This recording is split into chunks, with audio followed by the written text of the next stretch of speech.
આપણે શ્રી શ્રી માધવદાસજીનું ચરિત્ર ચાલે છે. માધવદાસજી વૃંદાવનની યાત્રાએ આવેલા છે અને વૃંદાવનની યાત્રામાં એને સાંભળ્યું કે હરિયાણા રાજ્યમાં ગોલી નામનું એક ગામ છે અને એ ગોલી ગામમાં એમનો જ લખેલો ગ્રંથ જય જય લીલા એની કથા થઈ રહી છે. એટલે માધવદાસના મનમાં એક કુતૂહલ થયું કે મારો જ ગ્રંથ કથામાં લેવાય છે તો લાવને હું જઈને જોઉં કે કેવી કથા થાય છે. આપણા જ લખાયેલા ગ્રંથની જયારે કથા થતી હોય તો સ્વાભાવિક છે કે આપણે પણ ઈચ્છા થઈ જાય કે આપણે અહીંયા જઈને જોઈએ કે આ ગ્રંથમાં કેવી કથા કરે છે. તો માધવદાસ બાબા ગોલી નામના ગામની અંદર ગયા. ગામની અંદર એક સુંદર મજાનો આશ્રમ હતો, મોટો બધો એવો દિવ્ય સુંદર આશ્રમ હતો અને ઈ આશ્રમમાં કથા થતી. તો કથા એક સંતના આશ્રમમાં હતી એટલે એ પોતે પણ આશ્રમની અંદર રહેવા માંડ્યા. એટલે એને વિચાર્યું કે ભાઈ રીત તો એવી છે કે કોઈ પણ આશ્રમમાં આપણે રોકાય તો અહીંયા કાંઈક ને કાંઈક સેવા કરવી જોઈએ. જો તમે કોઈ આશ્રમમાં રોકાવ છો અને સેવા નથી કરતા તો તમે ગુનેગાર છો, તમે અપરાધી છો, તમને એ આશ્રમમાં રહેવાનો કોઈ અધિકાર નથી. તમારે જો આશ્રમમાં રહેવું હોય તો તમારે છે ને કાંઈક સેવા કરીને દેવી પડે. એક વખત રમેશ બાબા નવા બરસાનામાં આવ્યા હતા. 16-17 વર્ષની ઉંમર હતી રમેશ બાબાની. અને રમેશ બાબાને છે ને મારી જેમ છે એને સેવાનો ગમતી. એટલે રમેશ બાબા શું કરે, આખો દી ગેવરવનના જંગલોમાં નીકળી જાય, ત્યાં કૃષ્ણ કીર્તન કરે, રડતા રડતા ગઝલો ગાય કૃષ્ણની અને આખો દી ભજન કરે. ખાલી આશ્રમમાં જમવા આવે, જમીને વયા જાય અને પછી એ ભજન કરે. હું સેવાનો આળસુ બાબાની જેમ, ભજન કરવું હોય તો થોડું થોડું ગમે હજી, પણ સેવા ઓછી ગમે. તો રમેશ બાબા આ રીતે ભજન કરતા હતા તો આશ્રમમાં ખટખટ ઉભી થઈ. બધા કહે કે રમેશ બાબા તો કઈ સેવા કરતા નથી, કે આખો દી કીર્તન કરવા વયા જાય છે ને ખાલી ભોજન કરવા આવી જાય છે. તો આ ઠીક ન કહેવાય. આશ્રમમાં ખટખટ ઉભી થઈ ગઈ. કેટલાય જણા રમેશ બાબાની ઈર્ષા કરવા માંડ્યા. તો રમેશ બાબાના ગુરુ મહારાજ એક દિવસ ગેવરવન પધાર્યા, બરસાના પધાર્યા. એટલે રમેશ બાબાએ કીધું કે ગુરુજી જો આશ્રમમાં મારી કેટલાય નિંદા કરે છે. તો કે કેમ? તો કે એ કઈ કામ નથી કરતો ને વયો જાય છે ને જમવા આવી જાય છે ને આ તેને. ગુરુજી હું કોઈને નડતો નથી, કે આખો દી ભજન કરવા વયો જાઉં છું, ખાલી જમીન વયો જાઉં છું, કોઈને નડતો નથી, તોય નિંદા કરે છે. તો રમેશ બાબાના ગુરુ પ્રિયાશરણ બાબા એમ કીધું તારો જ વાક છે, તારો જ વાક છે. તું આ આશ્રમમાં રહે શીખી અને આશ્રમની કઈ સેવા કરાવતો નથી ને એ જ તારો વાક છે. કે જે આશ્રમમાં રહીએ ત્યાં કાંઈક ને કાંઈક સેવા કરાવી જોઈએ. અને જો તને ભજન કરવાનો એટલો જ બધો કે હરખ ચડતો હોય ને કે તો આશ્રમ છોડી દે કે અને ભિક્ષા માંગીને જીવન જીવ, પછી ભજન કર, તને કોઈ ના નહીં પાડે. પછી તને કોઈ જ ના નહીં પાડે. ચાય કે ભિક્ષા માંગીને જીવ જાય કે. તો રમેશ બાબા તો હેમતાઈ ગયા. એને અંદાજો નતો ગુરુજી આવો જવાબ દેશે. અને હું પણ પ્રિયાશરણ બાબાના જવાબથી સહેમત તો છું કે જાહેર જગ્યામાં આપણે રહેતા હોય તો થોડી ઘણી સેવા કરવી જોઈએ. આશ્રમની અંદર પછી ભલે તમે સત્સંગ કરવાની સેવા કરો કે ઠાકોરનું મંદિર વાળવાની સેવા કરો, જે કરતા હોય તમે, પણ એ સેવા કરવી જોઈએ. અને કાંઈ સેવાની વ્યવસ્થા ન હોય તો ઘણા આશ્રમોમાં એવું હોય કે 2 કલાક કીર્તનમાં બેહો ને તોય તમને ભોજન પ્રસાદી મળે. તો તમારે 2 કલાક કીર્તનમાં બેસી જવું, પણ કાંઈક નિયમ ફોલો કરવા પડે આશ્રમ. આશ્રમના નિયમોને ફોલો કર્યા વગર ચાલશે નહીં. આવી વસ્તુ છે. તો આ રીતે માધવદાસ બાબા આ ગામની અંદર ગયા, ગોલી નામના ગામમાં ગયા કથા સાંભળવા. તો આશ્રમમાં રહ્યા તો માધવદાસે નક્કી કર્યું કે મારે કઈક અહીંયા સેવા કરવી જોઈએ. તો માધવદાસજી ત્યાં ગાયોના ગોબર ઉપાડવાની સેવા કરવા માંડ્યા. ગાયોનું ગોબર ઉપાડવાની સેવા ચાલુ કરી અને ગોબરના છાણા થાપવાની સેવા કરી. કેટલી બધી દિનતા કહેવાય માધવદાસજીની. આવડા મોટા સિદ્ધ મહાપુરુષ કે જેના લખેલા ગ્રંથની કથા આશ્રમમાં હાલે છે, એવડા સિદ્ધ મહાપુરુષ તો ગોબર પાથવાની સેવા કરે છે.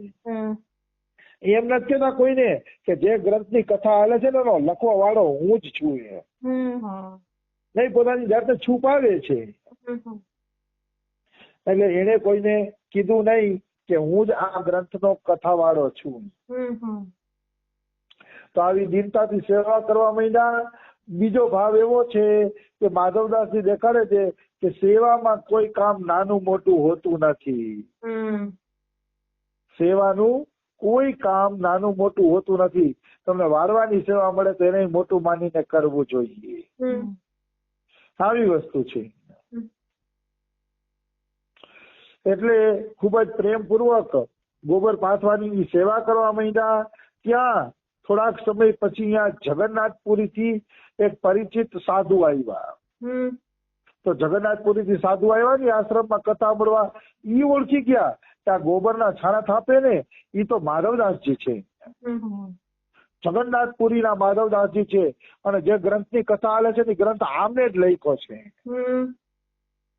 એટલે ઈ સંત છે ને ઓલા મહંતજી પાસે ગયા અને મહંતને કીધું કે આ તમારા આશ્રમમાં છાણા થાપે એ કોણ છે? તો કે ખબર નથી, કે કથા સાંભળવા આવ્યા છે પણ સેવા બહુ સારી કરે છે. તો કે તમને ખબર છે કે આ જગન્નાથપુરીના માધવદાસજી છે જેની ચોપડીની અહીંયા કથા હાલે છે.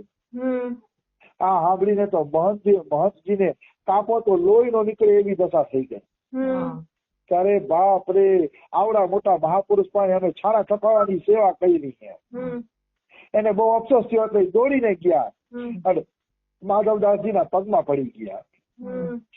પગમાં પડીને કહે છે મહારાજ તમે તો સિંહાસન ઉપર પધારો, કે તમારે આ સેવા ન કરવી જોઈએ. આવી જાવ, તમે સિંહાસન ઉપર પધારો. પછી તો સિંહાસન ઉપર બેહાડ્યા, 16 ઉપચારથી પૂજન કર્યું. અને મહંતજી પોતાની ભૂલને વારંવાર ક્ષમા યાચના કરવા લાગ્યા.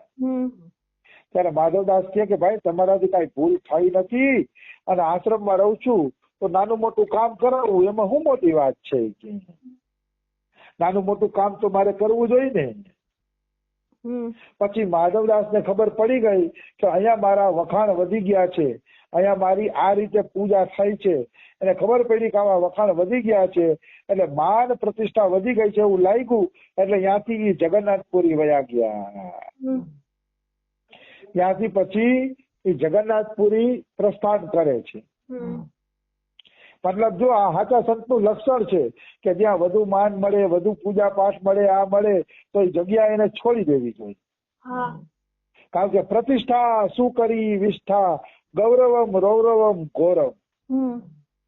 ગૌરવ મોટું, રૌરવ નરક છે. પ્રતિષ્ઠા શું કરી વિષ્ઠા છે, એ જગ્યાએથી ભાગવું જ જોઈએ. આપણે એમ થાય કે રમેશ બાબાની તો ભાગતા નથી. રમેશ બાબા છે, અમારા બાબા છે, એને હારતોરા નામ એને કરે તો ચૂપકે ચૂપકે બધું ખાલી. તો કે એને ભાગવાની જરૂર જ નથી, કારણ કે ભગવાનના પ્યારા બની ચુક્યા છે. એટલે એને કઈ ભાગવાની જરૂર નથી ને એને માન સન્માન અસર ન કરે. એ તો હારતોરા એટલે સ્વીકાર કરતા હોય કે સામેની પ્રજા સુખી થાય ને એટલે. નહીતર એને કઈ માન સન્માન ની ભૂખ ન હોય. એટલે કોક મહાપુરુષ એવા સમર્થ બની ગયા હોય કે એને પછી કઈ આવું નડતું નથી. આ તો આપણા જેવા સાધારણ જીવોને શિક્ષા આપે છે કે તમે માન સન્માન થાય ને ત્યાંથી ભાગજો. આપણા જેવા સાધારણ જીવોને શિક્ષા દેવા માટેની આ બધી વાતો છે. એવું છે. પછી માધવદાસજી જગન્નાથપુરી તરફ હાલતા થયા. તો રસ્તા વચ્ચે એનું વતન આવ્યું. વતન આવ્યું ને એટલે એને એમ થયું કે કેટલાય દિવસ થઈ ગયા છે હું વતનમાં ગયો નથી. ઘણા દિવસ થઈ ગયા છે મેં વતન જોયું નથી કે તો ચાલો વતન આવ્યો છું તો માને અને મારા દીકરાને મળતો જાઉં. કારણ કે એની મા અને દીકરો ત્યાં જ રહેતા હતા. એટલે મા અને દીકરાને મળવા માટે આવ્યા તો કેટલાય વર્ષો થઈ ગયા હતા ને એટલે એની મા અને ગામવાળા આમને ઓળખી ના શક્યા. માધવદાસને પાછું ઓલું છે સાધુ બની ગયો તો દાદી બાદી વધી ગઈ હોય ને એવું બધું થઈ ગયું હોય ને એટલે મા અને ગામવાળા એમને ઓળખી ના શક્યા. માધવદાસ ઘરે આવ્યા. ઘરે આવ્યા ને માને એમ કે મારા ઘરે કોઈ સાધુ આવ્યા છે. એટલે સાધુ માની અને માધવદાસજીને કીધું આવો મહારાજ આવો આવો એ કે અમારા ઘરે પ્રસાદ લઈને જ હવે આગળ જાજો. માધવદાસ ને એમ હતું કે માં મજાક કરે છે. માધવદાસ અંદર ગયા. માતાએ રસોઈ બનાવી અને રસોઈ બનાવીને માધવદાસજી જમવા બેઠા. તો માધવદાસજી જમતા હતા ને તો માતાએ પૂછ્યું બેટા તમે ક્યાંથી આવો છો? તો માધવદાસ કે મારી હું જગન્નાથપુરી થી આવું છું. તો માતા પૂછે છે કે હે જગન્નાથપુરી થી આવો છો? મારો મધવા પણ યાદ રહે છે. મધવાને માધવદાસ ને પ્રેમથી મધવા કહેતી એની માં. તો કે મારો મધવા પણ યાદ રહે છે કે શું તમે એને ઓળખો છો? એ કે તો એમ કે માં તમારો મધવા હું જ છું. હું જ તમારા માધવદાસજી. આ સાંભળી અને એની માં છે ને ક્રોધ કરીને બોલે છે. ક્રોધ કરીને બોલે છે કે તું મારો દીકરો માધવદાસ મધવા હોય જ ન શકે. મેં સાંભળ્યું છે કે મારા મધવા વગર જગન્નાથજી એક પળ પણ રહી શકતા નથી કે એવા જગન્નાથને છોડીને મારો મધવા જ્યાં ત્યાં ડોલતો હોય કે તું મારો દીકરો નથી કે.